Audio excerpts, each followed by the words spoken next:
Pero pag inuri natin kung ano yung tunay na victory in Jesus, masasabi natin, teka, hindi pala ako talo. Panalo pala ako.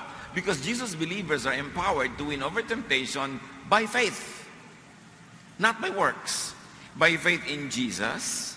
By faith in what Jesus accomplished. And what did Jesus accomplish? The voiding of the law. We are empowered to win over temptation by faith in the voiding of the law by Jesus. Sa kamatayan ni Jesus, sa kanyang perfect life, at sa kanyang pagkabuhay na muli, pinawalang bisa niya ang talab, ang kamandag, ang lason ng kamatayan sa buhay ng mga mananampalataya. Parang ahas na tinanggalan ng pangil, parang buhayang tinanggalan ng ngipin, ang kasalanan dahil sa perfect life and sacrifice and resurrection of Jesus. At yun ang ating tagumpay. Hindi dahil mula nung na-born again ako, mula nung naging palabas ako ng Bible at itinalaga ko ang buhay ko kay Jesus, napagtagumpayan ko na lahat ng tukso. Parang imposible yan. Hindi tayo tagumpay dahil wala na akong kasalanan ngayon. Pag sinusukat ko ang sarili ko sa timbangan ng mga bawal at do's and don'ts, parang ilusyon na isipin yan.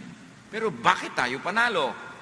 Kasi ang pagkapanalo ng mananampalataya ay hindi dahil sa kanyang accomplishment, kundi dahil sa accomplishment ni Jesus.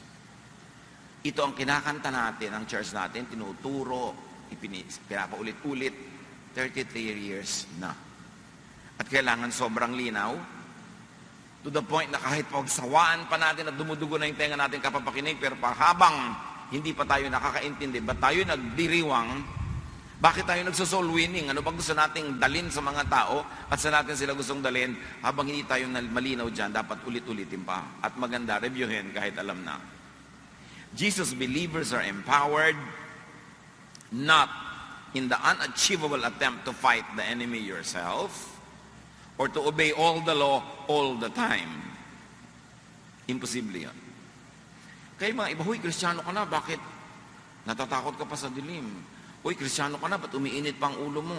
Kristiyano ka na, bakit naaakit ka pa pag ninuwada ang maganda? Di ba dapat pagka-Kristiyano na tayo, overcomers na tayo, we overcome sin? Mali yata ang definition nyo ng overcoming kasi you will only feel miserable dahil sa totoong buhay, hindi naman talaga yun nagaganap. So ano yung overcoming? James 2:10, if you obey every law except one, you are still guilty of breaking them all.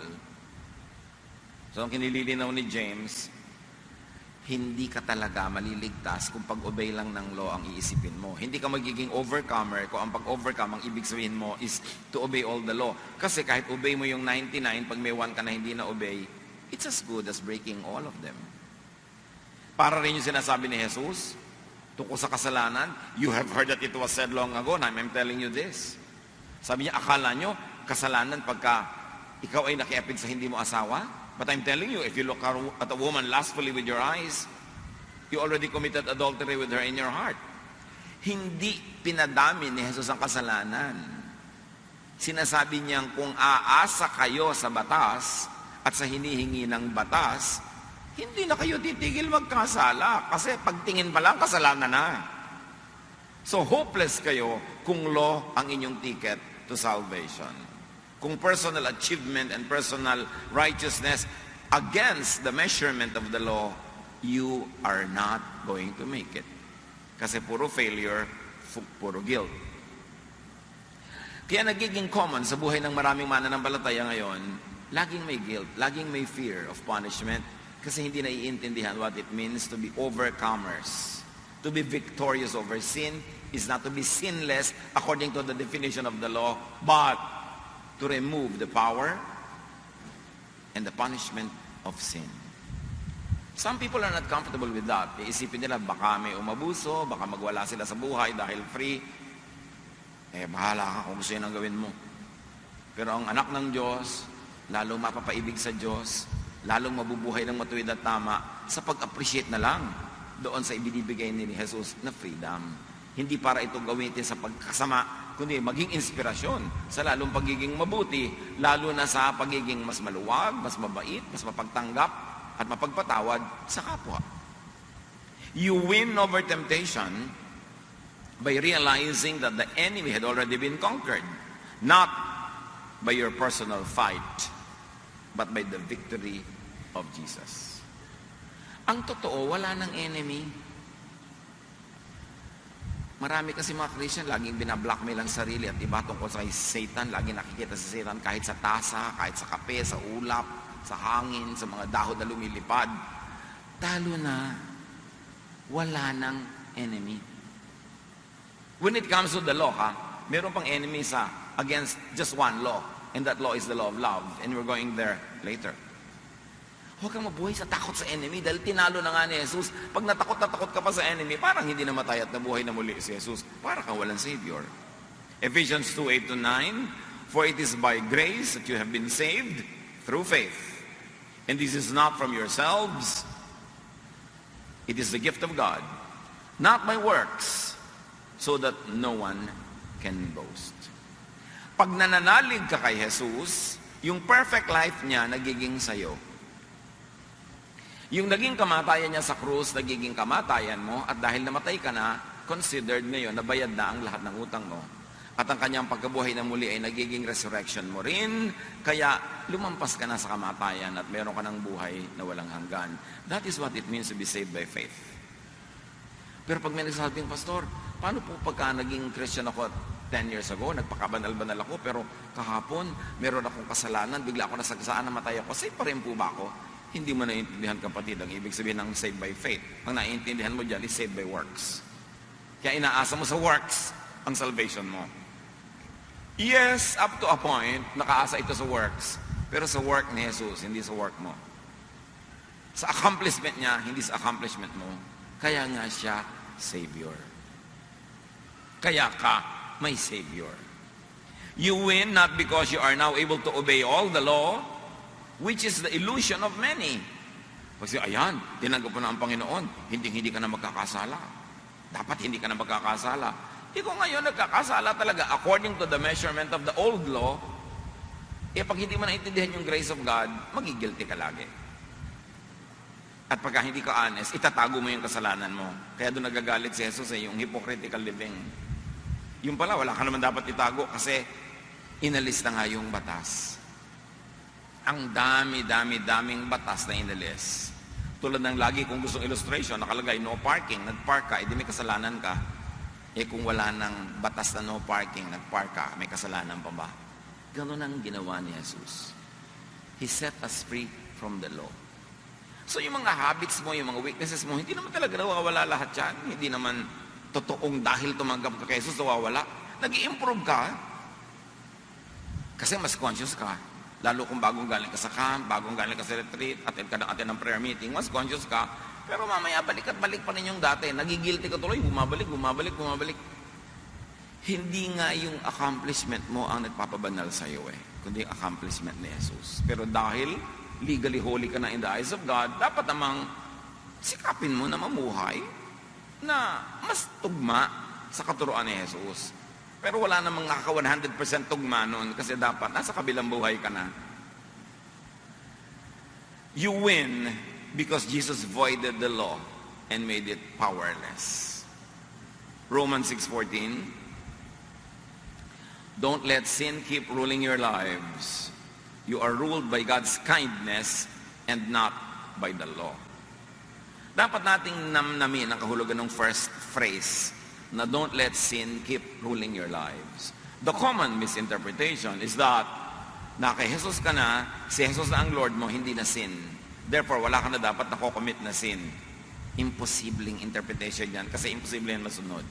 Buti na lang, may second phrase, yung Romans 6:14. Sabi, you are ruled by God's kindness and not by the law. So, anong ibig sabihin that don't let sin rule you? Huwag kang laging natatakot sa sin, huwag kang laging allergic sa sin, huwag kang laging kondemo ang sarili mo at iba dahil sa sin. Kasi hindi na yung rules that make you sinful ang umiiral sa buhay mo, kundi yung rule and law of the love of God through Jesus. You are not under the law, but under grace. So why are you always afraid of breaking that legal law when you are no longer under it? Yan pa lang, pag naintindihan natin, ang laki na itatahimik ng buhay. And I don't think anybody in his right mind or her right mind would abuse that.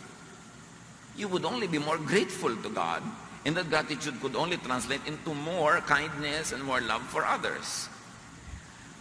Hindi ka lagi na lamang pinapag-guilty mo ang iyong sarili at ang kapwa. Bakit ka pa nagkaroon ng Savior? Kaya kumisan, pag hindi naintindihan ng mga iba yung ganyan teaching, mas tahimik pa yung buhay nila nung hindi sila nagbabasa ng Bible kaysa nung nagbabasa. Mas peaceful pa sila, less judgmental pa sila, mas masarap pa silang kasama. Kasi nung nagbasa ng law ang naging boss nila, laging yun nalaman ng utak nila, at yun ang kanilang pangpahirap sa iba at sa kanilang sarili. But sinabi na nga, you are not under the law.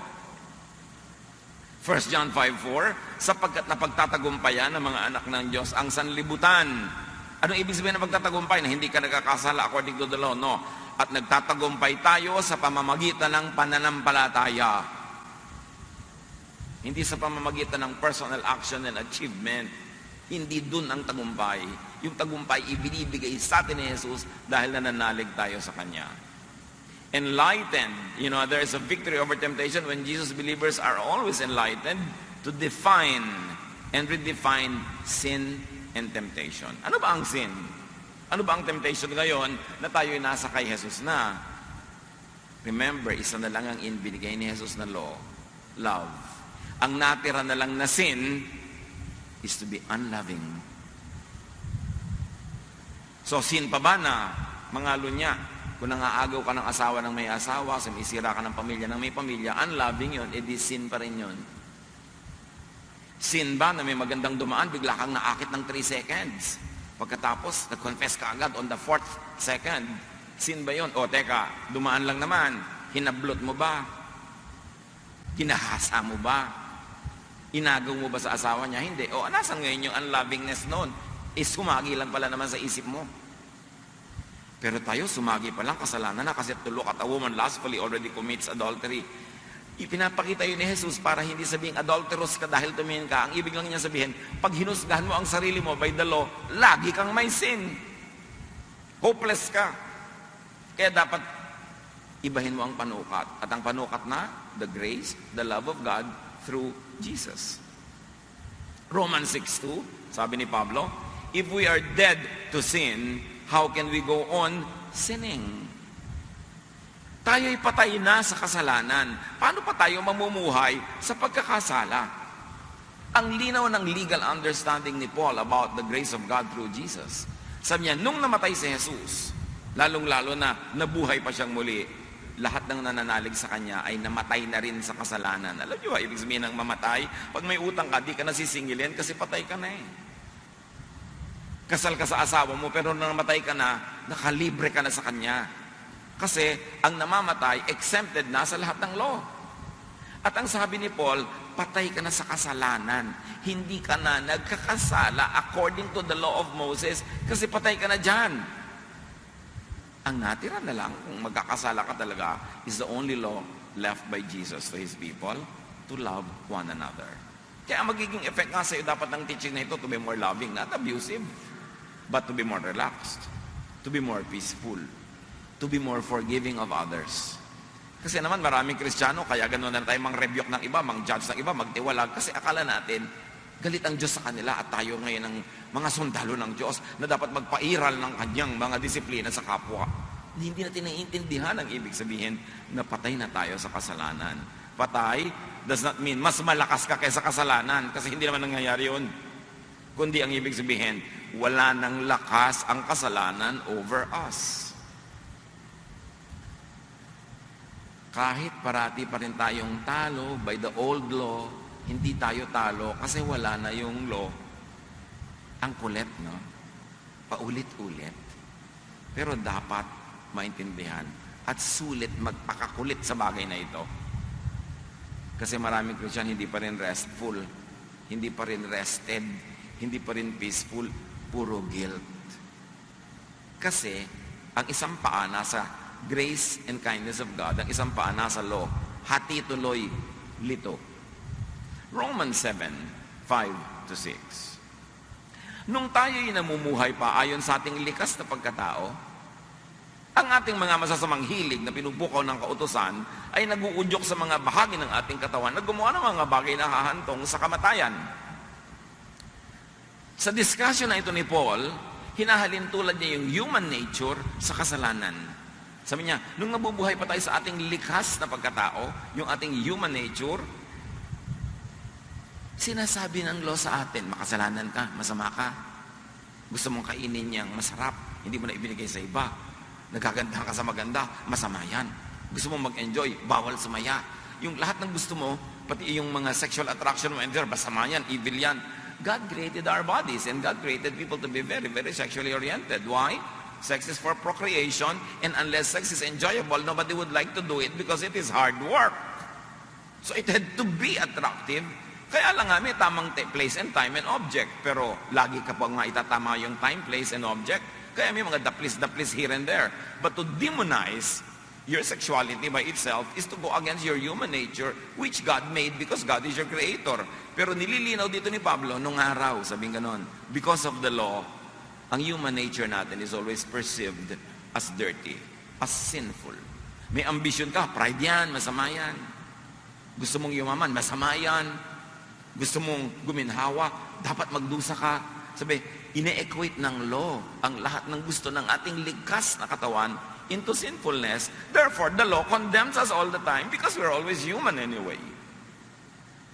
Verse 6, sabi niya, ngunit malaya na tayo ngayon mula sa kautusan dahil namatay na tayo sa kasalanang dating umaalipin sa atin. Kaya tayo ay naglilingkod sa Diyos hindi ayon sa lumang batas na nakasulat, kundi ayon sa bagong buhay ng Espiritu. So sinasabi niya, bakit ang banal-banal mo pa rin? Ba't ang tama-tama mo? Nabubuhay ako hindi dahil doon sa hinihingi ng mga law nung araw, kundi ganito ako ngayon kasi yan ang hinihingi ng Espiritong nakatira na sa akin. Hindi ibig sabihin na pag pinalaya ako sa batas, magiging lawless ako at magiging masama. Lalo akong bumubuti dahil ang umiiral na sa akin ay hindi lang takot sa batas at sa parusa, kundi pag-ibig at pagtanaw ng loob, ng utang na loob sa Diyos. Sabi ko kaya mas bumabait pa nga ako pagka hindi law ang motivation. Dahil galing sa kalooban ko yung pag-ibig, pagmamahal, kabutihang loob, at hindi dahil lang pakitang tao at takot na maparusahan. At sabi ng Contemporary English Version sa Romans 7:6, but the law no longer rules over us.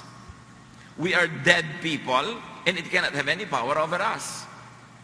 How clearer can we get?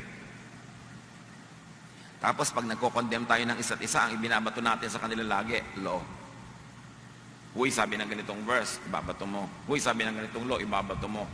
The law no longer rules over us. And this is a legal application. Pag patay ka na, hindi ka nasakop ng batas. Saan mang gobyerno. Sabi na ngayon itong Romans, now we can serve God in a new way by obeying the Spirit and not in the old way by obeying the written law. Dahil nakatira na sa iyo ang Espiritu ng Diyos, yun ang sinusunod mo at yun ay maibigin, daig nun ang pagsunod sa written law.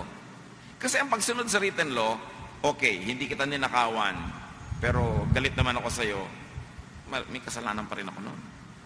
Pero yung mahal kita, kaya hindi kita ninanakawan, yun ang perfect. Kesa hindi lang kita ninanakawan kasi baka ako mahuli, baka ako maparusahan. Sabi, diyan kayo pinalaya, diyan sa effect, kamandag, lason ng law. So hindi ka na legalistic, but loving. May nahuli ka nagkakamali, anong i-apply mo? Legal law o love? Itatanong mo sa sarili mo, is this a loving way? What would Jesus do if Jesus would do this? Ito ba ang gagawin ni Jesus? Anong gagawin niya? Nagiging mas loving ka tuloy. Romans 7:7-10. Kundi dahil sa kautusan ay hindi ko sana nalaman kung anong kasalanan sapagkat walang kasalanan kung walang kautusan. Ano daw? Walang kasalanan kung walang kautusan. At yun ang inalis ni Jesus. Nung nabuhay siya mula sa kamatayan, tinanggal niya ang kautusan. So kung walang kautusan, meron pa ba kasalanan? Kung walang kautusan, wala na, kaya sinless ka. Hindi dahil perfect ang ginagawa mo everyday, kasi inalis yung law by which you are measured as sinful. Ang totoo, hindi naman ikaw ang binago. Binago yung law. Hindi ka tuloy lawbreaker kasi wala ng law. Verse 9, noong una, namuhay ako ng walang kautusan. Subalit nang dumating ang utos, nabuhay ang kasalanan at ako'y namatay. Sinasabi ni Paul, alam nyo, dahil sa kautusan, napahamak ako. Dahil dyan, sa kautusan. Parang marami mga tao, nung hindi pa basa ng Bible, tahimik ang loob, tapos nung nagbasa, puro guilt ang nangyari tuloy, dahil ang reading is according to the law and not according to grace. Lalo tuloy sumikap ang buhay, at kuminsan, lalong naging masungit, lalong naging mahirap kasama, kasi lalong laging law ang ina-apply. At sabi ni Paul, in so many words, the law demonizes me and my nature. Pag law ang pinakinggan mo, ang sama ko, ang dumi ko, wala akong pag-asa. Kaya ang ginawa ng Panginoon, we were set free from the law. Pero 90% ng mga Kristiyano, kunwari under grace, but in reality, under the law. Ang kanilang pang-araw-araw na buhay. Lito. Sinasabi ni Paul, my nature contradicts the law. Kaya di ba? Sinasabi ni Paul, gusto kong bumayet pero di ko magawa. Sabi niya, alam niyo ito yung gagawa ko, gusto kong gumawa ng mabuti, baligtad ang nagagawa ko masama. So masama ba yon o masama lang according to the law? Kaya nung inalis yung law, hindi na yun masama.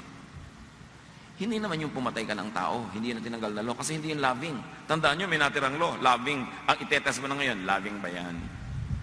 So, mga agaw ka sa kapwa mo, loving ba yan? No, di sin pa rin yan. Pero, yung kakain ka ng dinugan, sino naman ang in-unlove mo sa kakakain no? Di, kumain ka. Hindi na ngayon yun effective.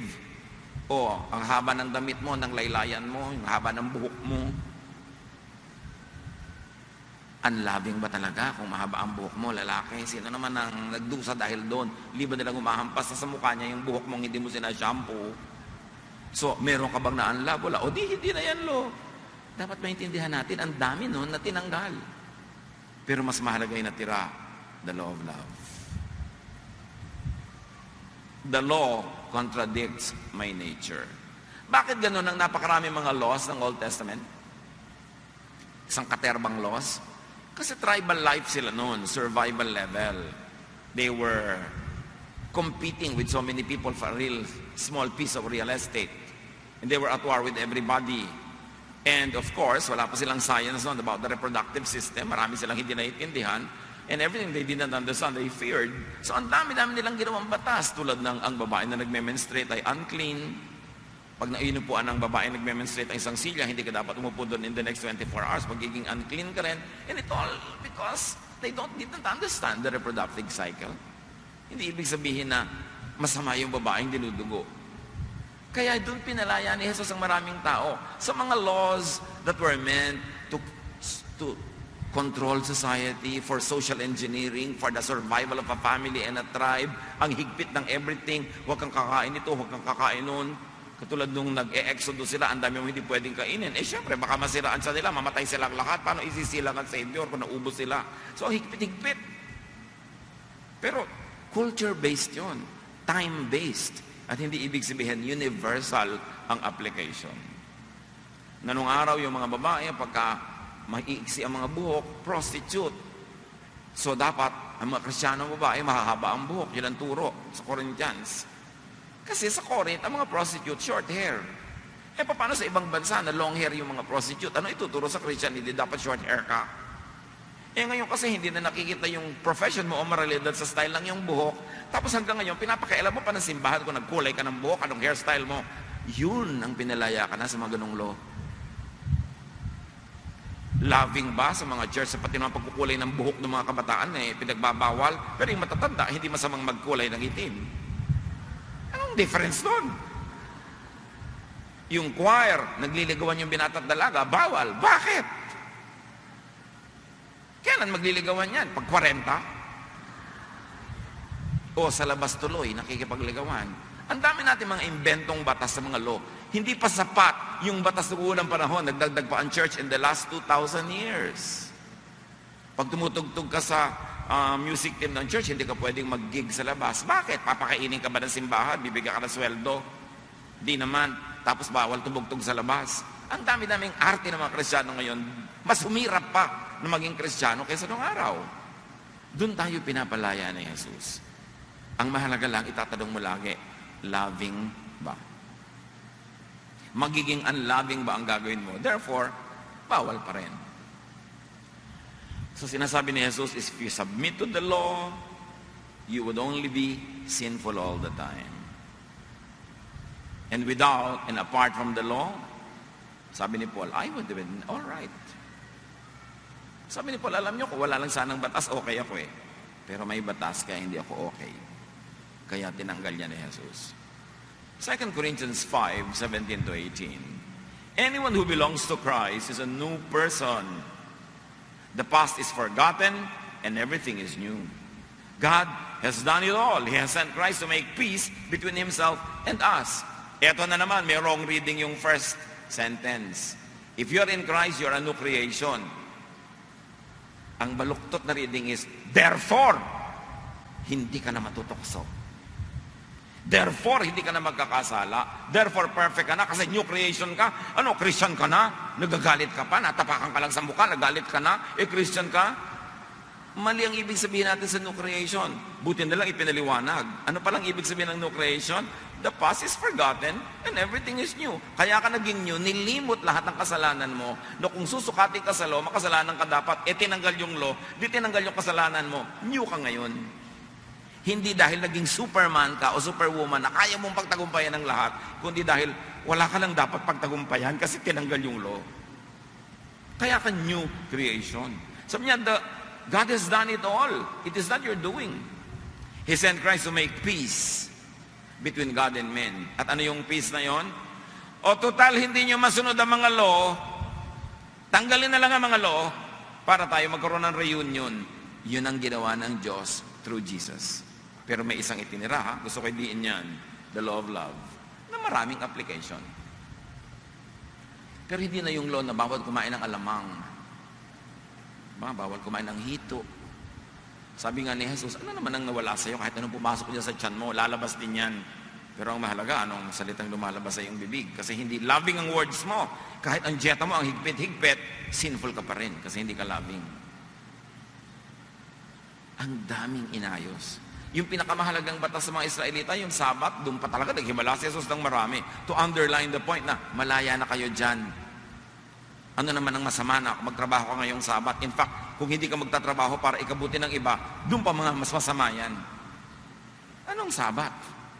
Mahalaga sa kanila nung unang panahon yung Sabat, especially when Israel was an exile in Babylon, and all other nations were also exiles there. At yung mga priest nila, gustong-gusto nilang ihiwalay yung mga Israelite from the other nations so that they could keep their identity.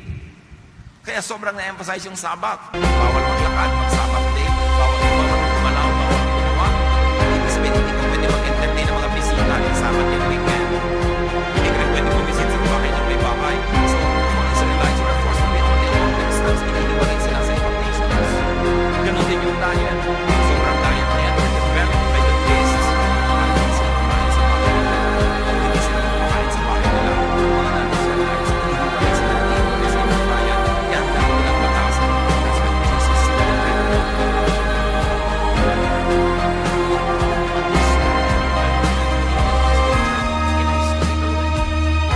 Meron siyang historical context. May political need. Sobrang bawal. Bakit? Kung ang manalbalan nila, bawal ang babae ng kanilang asawa. Pero ang kanilang mga lalaki na leader, pwede maraming asawa. Kasi, pumunti lang sila. Lalo silang nasa liyan. Tapos marami naman sa pamilya. Pero mahalaga sa mga Israelites, yung mana. Sino ang tunay na ama ng bata? Na laging tema ng lahat ng telenovela. May telenovela ba na hindi tungkol sa sino ang tunay na anak, ama ng bata? So, sa Israel, dapat yung babae nakatali ka sa isang lalaki lang kasi mamanahin mo yung property ng lalaki. And you know, Israel has always been about real estate up to now. Kaya importante sa kanila yon. So, huwag nating moralizein yung mga bagay na political lang pala or economic. Dapat malinaw ang pagkaintindi. At nakita ni Jesus, sobrang nagduro sa ang bayan sa napakaraming nakapataw na batas. Kaya pinalaya. Ipinadala siya ng Ama para liwanagan ng madilim, ituwid ang baluktot, palayain ang mga bilanggo. That's why in Christ you are a new creation. A new person, freed from the law. Not naging Superman. Pag in-expect mo yan, mabibigo ka lang. New creation is a person made righteous, made new, not by the law, but by faith. Not by changing, but by voiding the rules and the law. Laging 74 ang grade mo. Lagi kang bagsak kasi ang passing law, ang mark dapat 75. So ginawa na lang, wala na lang grade requirement. Ano nangyari sa'yo ngayon? E di pasado ka. Yun ang ginawa. Hindi para na lang, hindi ka na mag-aral, kundi lalo ka ngayong tatanaw ng utang na loob, lalo mo nga ayusin na yung sarili, kasi biruin mo, kahit 3 lang yung grade mo, tinanggap ka. Lalo ka ngayong magiging mabait at mabuti, at hindi mo lalaitin yung mga 2 ang grade. Dahil ikaw nga 3 eh. Kaya pampabait. Kaya tinanggal yung law. Kasi yung paglagi kang lawful, pampabagsik yun eh. According to the law, chapter 3, verse 4. Ibabato mo lagi yan sa iba at ganoon ang maraming Christian. New creation is not a person made all-powerful to obey the law. That is an illusion. A new creation is the product of a new system where there is no more law except love. Sa tagumpay ni Jesus, hindi yung reality ng tao ang binago, kundi yung kautusan. You are a new creation because of the new law, the new dynamics. The believer overcomes not by submitting to the law, but by voiding and binding it. Itong ibig sabihin ng God's kindness, God's grace, through Jesus. Meanwhile, as we have been saying, meron pa rin isang sin, lovelessness, or being unloving. But even when that is committed, doon ina-apply yung katuruan ng paghingi ng tawad, pagpapatawad. Forgiven and loved, Jesus' believers are forgiven and loved in spite of shortcoming in obeying the new and only one law, which is love. Ganun na lang kabait ang Diyos. Kahit isa na lang ang natirang law, yung love, pwede ka pa rin ngayong humingi ng tawad. Pag naging unloving ka, nire-restore ka pa rin. Sobra tayong mahal ng Diyos. Yun ang sineselebrate natin ng 33 years. Wala bang palakpak dyan? Pero mo, 33 years, at sa iba sa siguro sa inyo, umaatin na kayo ng ibang fellowship pa, 70 years ago. Pero nyo yung grace na yun. Pero sayang, hindi natin naintindihan. Kasi bubuhay tayo in needless guilt and in needless judgmentalism of self and others. 1 John 1:9, subalit kung ipinapahayag natin ang ating mga kasalanan, at anong kasalanan yon? Hindi yung, ay kumain po ako ng dulong, ay kumain ako ng hito. Yung hindi po ako naging loving. Nagkulang ako sa love. Patatawarin tayo ng Diyos sa mga ito at lilinisin tayo sa lahat ng ating kasalanan sapagkat siya'y tapat at matuwid. Sapagkat tambak ang love ni Jesus. Pag nagkulang ka, yung love na lang niya itatapal sa kakulangan mo. Kaya loving ka pa rin. Kaya mo siya Savior. By His stripes we have been healed. That we are cleansed by His blood. Kaya dito i-apply yung pagpapatawad. Kasi sabihin niya, ba't may pinapatawad pa po kung wala ng law? Meron pa natirang law, yung unloving ways natin. The only sin that remains is in breaking the only law that remains. And that is love. Kaya di ba may kantang, and they'll know we are Christians by our love. Not by our doctrines, not by our policies, not by what we wear or the length of our hair, but by our love. Doon nakikita. Matthew 18:21-22. Peter came up to the Lord and asked, how many times should I forgive someone who does something wrong to me? So nakita niyo na ang concept ng wrong ni Peter, yung wrong against me. Being unloving, hindi na wrong against the Sabbath, against foods, yung sinaktan ng kalooban ko, hindi siya naging mapagmahal sa akin. Sabi niya, how many times should I forgive? Is 7 times enough?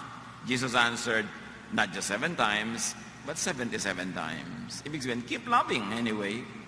Tuloy-tuloy, pagka ikaw yung na-offend. Victory over temptation is in the redefining temptation and sin. Knowing sin from non-sin, so you don't needlessly feel like a failure and guilty. Yun ang freedom. Yun ang salvation. Victory over temptation and sin is in living above and beyond the reach of the idea and fear of sin. Understanding and enjoying God's grace, freedom from the law, which really is legal sinlessness. You are dead to the law. Legally, you cannot commit a sin because you are dead. Romans 6:14, for sin shall no longer be your master because you are not under the law, but under grace. This is what we celebrate. We are not under the law. Can you imagine if we're under the law, dapat tayong magdusa at magmourn at magluksa. Ang ipinagdiriwang natin sa lamat, we are not under the law. Sapagkat ang hindi na dapat maghari sa inyo ang kasalanan dahil kayo'y wala na sa ilalim ng kautusan, kundi nasa ilalim na ng kagandahang loob ng Diyos. Kaya tayo natutuwa. Hindi kautusan ang umiiral sa buhay natin, kundi kagandahang loob ng Diyos. Therefore, pasado tuloy tayo lahat. At therefore, dapat hindi ka mapanghusga sa iyong kapwa. Victory over temptation is not in fighting and winning over temptation, but in voiding the law that makes life a non-stop temptation and a sorry arena for failure.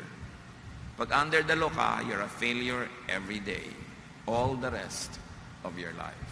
You will be miserable and you'll be unkind and you'll be cruel like many people who are under the law. Celebrate salvation from the law, from guilt, from a lot of punishment that are needless because we are in Christ. Understand